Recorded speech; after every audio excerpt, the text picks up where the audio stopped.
Hyderabad Kapra circle పరిధిలోని వంపుగూడలో Indian bank 5814వ శాఖను ఫెయిల్ general manager Ganesh Raman Kapra circle DC Shankar జ్యోతి వెలిగించి ఘనంగా ప్రారంభించారు. ఈ సందర్భంగా హైదరాబాద్ లో ఇండియన్ బ్యాంక్ యొక్క 87వ బ్రాంచ్ ప్రారంభించడం చాలా ఆనందంగా ఉందని గణేష్ రామన్ అన్నారు. అన్ని రకాల బ్యాంక్ సేవలు ప్రజలకు అందించడమే తమ ముఖ్య ఉద్దేశమని తెలిపారు. వంపుగూడలో ఏర్పాటు చేసిన ఇండియన్ బ్యాంక్ సేవలను స్థానిక ప్రజలు వినియోగించుకోవాలని కాప్రా డీసీ శంకర్ కోరారు. दीपं ज्योति परं ब्रह्मदीपं सर्वतमोऽहं दीपेन साध्यते सर्वं प्रातर्दीपं नमोऽस्तु ते आनंद sir Raju sir Anand sir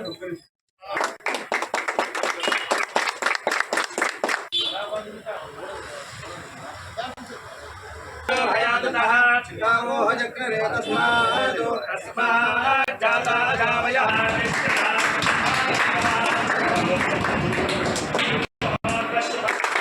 and covers both Andhra and Telangana, erstwhile Andhra Pradesh. We have got around 471 branches. This is our 472nd branch. We have got around 60,000 crore business. Now we are aiming for 1 lakh crore in a couple of years. So that is our roadmap. And we have opened in one of the best locations. And thankfully it was opened at the hands of our beloved Commissioner also.